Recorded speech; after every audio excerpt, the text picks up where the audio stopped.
లక్షలు 50 లక్షలు కోట్లు పెట్టి కారు కొంటారు.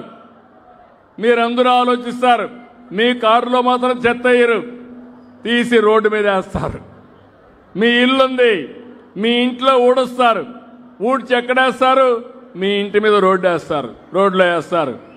మీ ఇల్లు మీదనుకుంటారు, రోడ్డు మీది కాదనుకుంటారు. మీరు పీల్చే గాలి ఎక్కడి నుంచి వస్తుందని అడుగుతున్నా. మీ ఇంట్లో నుంచి వస్తుందా, బయట నుంచి వస్తుందా లేదా? కలుషితమైతే కలుషితమైన గాలి పీలుస్తాం. ఆ గాలి పీలిస్తే ఆ గాలి వల్ల అనారోగ్యం అయ్యే పరిస్థితి వస్తుంది.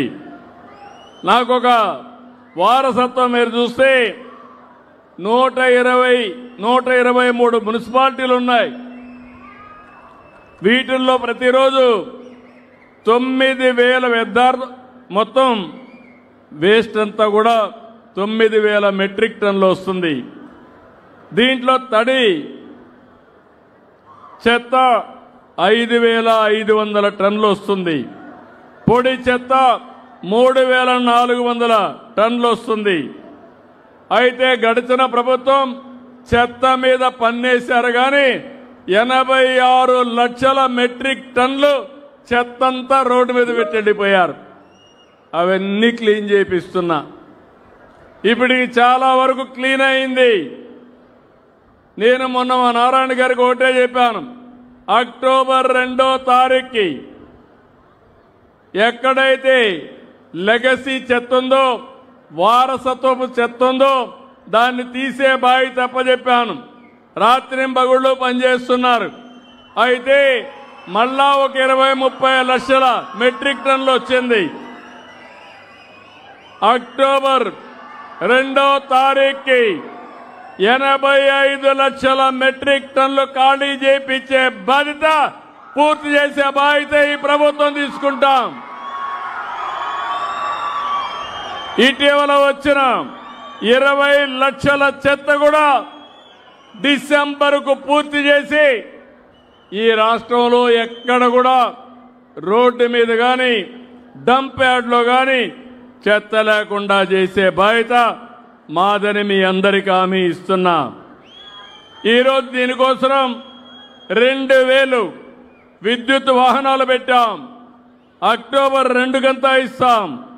దీనికి చూస్తే దగ్గర 30 కోట్ల రూపాయలు ఖర్చు అవుతుంది.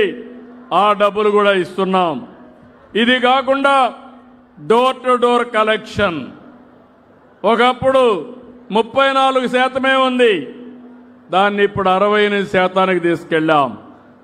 అదే మరి విజిబిలిటీ క్లీనినెస్ చూస్తే 72% చేరింది.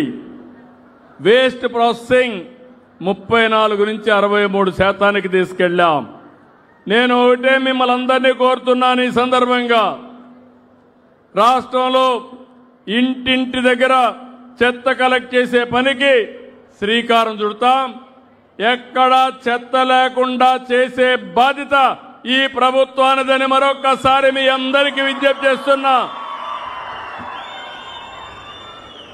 ప్రజలందరికీ ఒకటే విజ్ఞప్తి చేస్తున్నా, మనం తినే తిండి, మనం పీల్చే గాలి, మనం ఉండే పరిసరాలు మన ఆరోగ్యానికి కారణం అవుతాయి.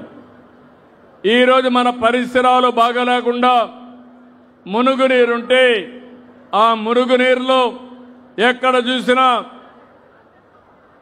పురుగులు కానీ, మలేరియా కానీ, ఇలాంటి అనేకమైనటువంటి పెస్టులు వచ్చే పరిస్థితి వస్తుంది. అలాంటి మస్కిటోస్ వచ్చే పరిస్థితి వస్తుంది.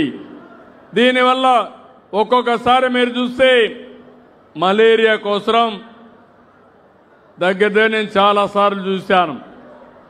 ఏదైతే మలేరియా వచ్చినప్పుడు చాలా ఇబ్బందులు వస్తున్నాయి. దీంట్లో కొంతమందికి ప్లేట్లెట్స్ పడిపోతున్నాయి. లక్షల రూపాయలు ఖర్చు పెడుతున్నారు. ఈ ప్రభుత్వం ఒకటే హామీ ఇస్తున్నాం, దీనిపైన శ్రద్ధ పెడతాం. డ్రోన్లు కూడా ఉపయోగిస్తున్నాం. ఎక్కడ మస్కిటో ఉంటే అక్కడే మందు అప్లై చేసి డ్రోన్లు మస్కిటో లేకుండా చేసే బాధ్యత ఈ ప్రభుత్వం తీసుకుంటాం. అదే సమయంలో మీరందరూ చెట్లు పెట్టమని నేను ఎన్నోసార్లు చెప్పాను.